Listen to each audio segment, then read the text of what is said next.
Bismillahirrahmanirrahim. Assalamualaikum warahmatullahi wabarakatuh. Wa man ahsanu qawlan mimman da'a ila Allahi wa amila sholihan wa qala innani minal muslimin. Shadaqallahul adzim. A'udzu billahi minasyaitonir rajim. Bismillahirrahmanirrahim. Walaqad katabna fi zaburi min ba'di dzikri annal arda yarisuha ibadiyas sholihun. Shadaqallahul adzim. Bapak Ibu yang berbahagia, marilah kita panjatkan puji syukur kehadirat Allah Subhanahu wa taala. Karena rahmat-Nya lah kita bisa melaksanakan salat tarawih bersama. Salawat dan salam mudah-mudahan tetap terlimpahkan pada Nabi kita Muhammad sallallahu alaihi wasallam. Bapak Ibu yang berbahagia, surat Al-Anbiya ayat 105 itu ujungnya ibadiyas sholihin. Dan bumi ini diwariskan pada orang-orang yang soleh. Persoalannya sekarang, orang yang soleh itu definisinya apa? Atau pengertiannya apa? Di masyarakat, orang yang soleh itu seringkali saya dengar orang-orang yang secara ritual itu khusyuk.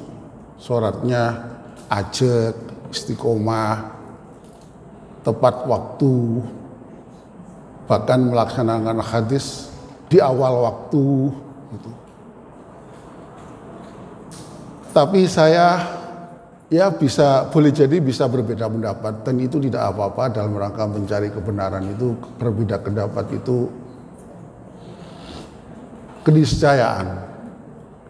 Sehingga kadang-kadang sebagian kawan itu sampai saking asiknya menghargai perbedaan pendapat. Itu saya dengar dari gurunya Ustadz Agus itu, Abah Mukhid, tahun 90-an itu kalau tidak salah. Perbedaan itu rahmat, padahal kata Ustadz Mukhid itu hadis itu dhaif kalau tidak salah. Bapak Ibu yang berbahagia, saya lebih sreg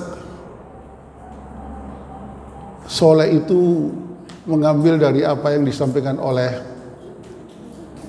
kalau mahasiswa tahun 80-an kayak saya itu boleh jadi tahu masjid kampus yang sangat terkenal itu Masjid Salman ITB. Dan salah satu pendirinya itu adalah Imaduddin Abdurrahim. Imaduddin Abdurrahim itu mengisi kuliah subuh hampir setahun lebih di RCTI kalau tidak salah tahun 90-an itu, dan dikumpulkan dalam buku kecil Islam Sistem Nilai Terpadu. Pak Imaduddin mendefinisikan orang soleh itu adalah orang yang memahami, mengamalkan, dan hidup di dalam basis sunatullah. Hidupnya itu berlandaskan sunatullah. Sayangnya di dalam bahasa ilmu-ilmu kealaman itu dimaknai sunatullah itu hukum alam. Seakan-akan ya memang alam itu punya hukum. Yang hukum itu sudah ditetapkan oleh penciptanya, yaitu Allah. Lah, sekarang kalau kita sepakat dengan rumusannya Pak Imaduddin Abdurrahim, itu orang soleh adalah orang-orang yang memahami, mengerti, melaksanakan, mengamalkan sunatullah atau hukum Allah. Lantas hukum Allah itu apa, kan gitu persoalannya. Allah sudah sama-sama kita ketahui mengenalkan hubungan Allah itu lewat ayat-ayat kauniyah, alam semesta ini, itu ayat-ayat Allah, tanda-tanda Allah. Dalam bahasa yang agak endaki, tajali Allah, penampakan Allah. Dan yang kedua kita kenal juga yang disebut ayat-ayat kauliyah, yang terdiri daripada Quran dan hadis. Nah, ayat-ayat kauniyah ini kalau kita ingin hidup berlandaskan sunatullah yang kauniyah, ya kita harus memahami bekerjanya alam semesta ini. Ya pasti harus memahami ilmu pengetahuan yang sangat melimpah itu harus difahami. Kalau tidak kita fahami, ya kadang-kadang salah kaprah seperti yang terjadi dalam 2 tahun ini. Corona itu fenomena biologis, tapi kadang-kadang sebagian kawan kita mendekati dengan pendekatan teologis, sehingga saya kadang-kadang geli. Ngapain takut corona? Kok takut sama Tuhan? Hubungannya apa? Persoalan Allah itu teologis lah. Corona itu persoalan biologis, maka harus didekati dengan sains. Ya memang ada sinyal-sinyal dari hadis Nabi. Lah kita kadang-kadang persoalan biologis didekati dengan teologis. Ya tidak ketemu. Sehingga karena tidak ketemu, percaya bahwa ke masjid itu atas nama perintah Allah, tapi tidak percaya dengan problem biologis, ya ke masjid tidak usah pakai masker, karena ada atau agak susah disuruh untuk berjarak. Ini karena tidak memahami perkembangan sains. Meletakkan dimensi sains yang itu problem biologis didekati dengan teologis, kan tidak ketemu.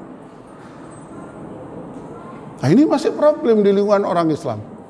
Nah, apa ayat-ayat kauniyah itu? Alat-alat kauniyah yang disebut alam semesta. Sifatnya immutable. Tidak berubah. Karena alam semesta ini tidak berubah, ayo taruhan permen sugus saja. Karena saya tidak punya uang lebih dari itu. 100 tahun yang akan datang, Muhammadiyah tahu bahwa puasa Ramadan itu tahun sekian, bulan sekian, hari apa, tanggal berapa. Karena immutable, bisa diprediksi. Pak yang pakai hisab itu. Taruhan saja. Kan alam tidak berubah. Kalau hisab agak jauh. Guyonan lah ya. Saya yakin kalau tidak mendung, besok pagi matahari itu terbit. Pak Ji, taruhan Pak Ji. Karena yakin, karena tidak berubah. Bahasanya anak remaja itu, alam itu seperti merpati tak pernah ingkar janji, janjinya tepat waktu terus. Nek teko jam 09.00 ya jam 09.00. Nah, itu. Tidak berubah. Ada ini harus difahami. Peradaban itu dibangun dengan kemajuan sains dan teknologi. Kita bisa lihat fenomenanya sekarang, bagaimana fenomena Cina itu. Karena itu karena sains dan teknologi, walaupun ideologinya tunggal. Mao Zedong tahun 80-an bilang gini, tidak perlu kucing hitam atau kucing putih, yang penting kan bisa nangkap tikus. Tidak perlu sistem ekonomi sosialis atau kapitalis, yang bisa membangun kemakmuran bangsanya. Dan itu tidak cukup slogan diturunkan. Kalau di Beijing itu pejabat itu disiapkan dengan pendekatan meritokrasi, keahlian. Dan itu Islami menurut saya. Kalau di Guangzhou apa Shenzhen itu regenerasi pebisnis, sehingga kan maju. Nah, ini harus kita pahami. Dan kemajuan bangsa peradaban itu diletakkan fondasi yang peduli pada sains dan teknologi. Bangsa Islam pernah punya pengalaman yang selalu diagung-agungkan. Bahkan pengalaman sejarah kemajuan Islam itu lebih panjang dibanding Barat sekarang. 7 abad. Tapi kan kita tidak hidup di masa lalu yang hanya membanggakan masa lalu. Punya Al-Khawarizmi, Al-Farabi, Al-Kindi, Ibnu Sina, ya, dan macam-macam yaitu dan yang kalau yang terakhir itu Abdus Salam, fisika Nobel tahun 79, atau dalam tingkat ASEAN Pak Habibie. Tapi kan kita tidak hidup di masa lalu, di masa depan. Lah, karena bisa diprediksi alam itu time responnya pendek. Skakelnya mana Pak? Oh ini ya. Time responnya pendek. Sehingga bisa diprediksi. Secara sederhana kalau kita merebus air 100 derajat ya, tidak lama lagi pasti mendidih. Dikasih 0 derajat, tidak lama lagi pasti membeku. Sudah pasti itu. Makanya dinamakan ilmu pasti. Time responnya pendek. Coba. Tidak bunyi, halo. Pendek sekali. Dinyalakan. Halo. Pendek. Itu bisa diprediksi. Karena saking bisa diprediksinya alam semesta itu, Newton itu punya analog yang menggelikan bagi orang yang bertuhan. Orang modern itu cara berpikirnya dibangun oleh cara berpikir Newton dan Descartes.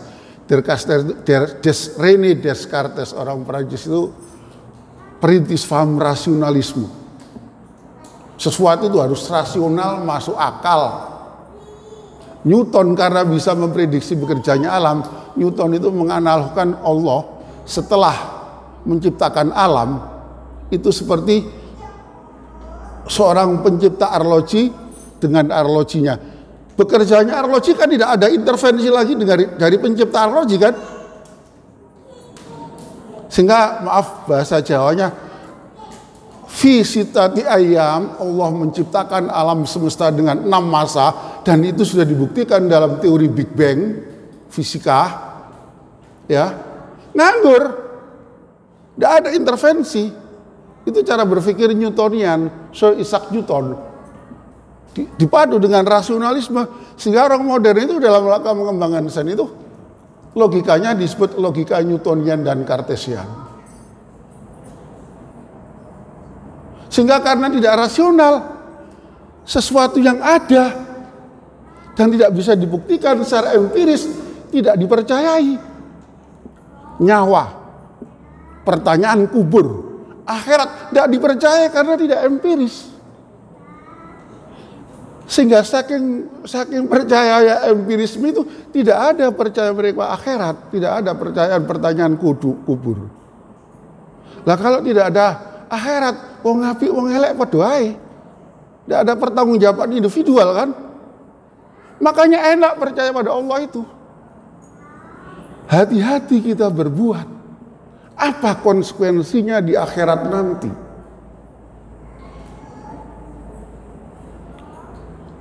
Anak remaja pulang sekolah mau masuk warung yang ada tabirnya, pikir-pikir, aku masuk bujuki wong tuaku, wong mau aku sahur bareng. Ada tanggung jawab, ada dimensi akhirat eskatologis. Ya. Jadi itu alam semesta harus kita pahami agar kita hidup soleh, agar kita hidup islami. Karena gereja dibangun tinggi dan ngerti ilmu konstruksi, diberi penangkal petir, itu bangunannya soleh, islami. Karena dia ngerti konstruksi dan ada penangkal petir, kalau kena petir tidak roboh kan gitu ya. Orang muslim buat jembatan tidak ngerti konstruksi, hanya doa, baca surat apa sekian kali dikasih tronton roboh, ya tidak islami karena tidak punya ilmu konstruksi. Orang barat islami, sehingga Muhammad Abduh tahun 40-an ke Prancis ketemu sama Raymond Aron. Kata orang Jawa, Muhammad Abduh cerita sampai apa itu? Muru ya, kata orang Jawa. Tentang kehebatan Islam. Setelah Ramin Aron bertanya pendek, terus saya ingin dibukti ini. Dari wong Gresik kelepek-kelepek. Sehingga Abdu bilang, di Prancis tidak ada Muslim tapi ada Islam. Di Mesir ada Muslim tapi tidak ada Islam. Nanti kalau saya ada yang saya ganti lagi, saya bisa bercerita lebih dalam tentang apa makna Islam. Saya ini kan posisi sebagai pengganti saja itu. Saya akan mengganti Mas Kemas yang tugas di mana? Di Bawean, ya. Mantan ketua PDPM. Murid saya di semua. Lah, itu ayat kauniyah. Sekarang ayat kauliyah. Ini time responnya panjang. Membutuhkan keterlibatan manusia yang sungguh-sungguh. Muhammadiyah itu apa? Rumusannya itu kan pasca azas tunggal itu kan akhirnya menciptakan masyarakat utama. Setelah tidak ada pengaruh azas tunggal, menciptakan Islam yang sebenar-benarnya itu apa sih? Masyarakat adil dan makmur itu gimana sih? Itu membutuhkan keterlibatan manusia. Time responnya panjang. Nabi itu membutuhkan waktu 23 tahun. Ya. Sehingga oleh Robert N. Bella, ahli sosiologi agama dari Amerika, kota Madinah yang dibangun oleh Nabi itu sangat modern untuk zamannya. Bahkan punya konstitusi pertama kali di dunia yang namanya konstitusi Madinah itu. Selalu ada makna carta, Declaration of Independence, itu ada konstitusi Madinah sekitar 37 pasal kalau tidak salah. Itu sangat modern untuk zamannya. Sehingga pasca Nabi ambrol karena sistem sosial dan orang-orangnya tidak siap. Sampai pasca khalifah macam-macam itu. Sehingga Farak Fauda itu menulis buku Islam yang hilang. Sejarah yang hilang. Ada sejarah kelam orang-orang Islam itu, saling bunuh-membunuh. Nah, karena time responnya panjang, maka kalau kita ingin membangun sistem sosial kehidupan masyarakat, harus ada fondasi yang kuat. Apa? Aturan-aturan yang jelas. Tidak cukup aturan yang jelas, tapi aturan yang baik itu dilaksanakan dan ditopang oleh orang-orang yang sungguh-sungguh. Sistem pemilu kita tidak Islami karena bukan meritokrasi, tapi kan ada orang bilang apa? Membela, aku pilih membela yang bayar. Entah pemilu kelas nasional, pilkada. Kalau pakai pendekatan ini tidak soleh dan tidak Islami, maka ya akan melahirkan pemimpin-pemimpin yang, kalau pernah belajar tata negara itu ada sistem polibios. Setelah demokrasi itu ada mobokrasi. Penguasa yang dipimpin oleh orang-orang penjahat. Jangan-jangan itu, karena ini disorting, saya tidak bisa ngomong lepas. Nah, jadi ayat-ayat kauliyah itu melahirkan teologi, irfan, kalam, fikih, filsafat. Itu yang tafsir yang macam-macam. Saya tadi mengutip ayat surat Al-Anbiya itu mengambil tafsirnya Muhammad Asad, The Mystic of the Quran, tapi sudah diterjemahkan bahasa Indonesia. Terjemahnya satu ayat tadi, dan sungguh setelah mengingatkan manusia, telah kami Allah tetapkan dalam kitab hikmah ilahi bahwa hamba-hambaku yang soleh yang akan mewarisi dunia. Ini saya ambil dari tafsir The Mystic of the Quran, terbitan Mizan. Belum lagi hadis. Kita diwarisi hadis yang melimpah. Saya tidak tahu karena saya belum menyentuh. Kutubus Sito itu berapa ribu halaman itu. Itu hadis yang sunni, yang riwayatnya bisa macam-macam. Ada hadis lagi yang riwayat oleh Ahlul Bait, yang ini riwayatnya harus dari keluarga Nabi. Sehingga kalau belajar hadis, belajar fikih, itu keniscayaan harus menghargai perbedaan pendapat. Karena apalagi cuman saya yang kita hanya mempelajari fikih itu cuman fikih apa? Hanafi, Hambali, Maliki, Syafi'i. Ada satu lagi mazhab fikih, fikih Ja'fari. Orang Sunni jarang menyentuh ini. Jadi kalau belajar fikih harus siap menghargai perbedaan pendapat. Nah, kesimpulannya kita lemah dalam memahami atau menserusi ayat-ayat kauniyah. Kita cenderung lebih asik memahami ayat-ayat kauniyah. Terjadi keragaman pandangan yang kadang-kadang tidak saling menghargai, padahal merasa benar sendiri paham agamanya. Itu pernah saya baca, itu bagian dari ujub. Akhirnya kita saling tengkar hal-hal yang furuk padahal usulnya sama. Demikian urun rembuk saya, moga-moga bermanfaat. Billahi taufiq wal hidayah. Wassalamualaikum warahmatullahi wabarakatuh.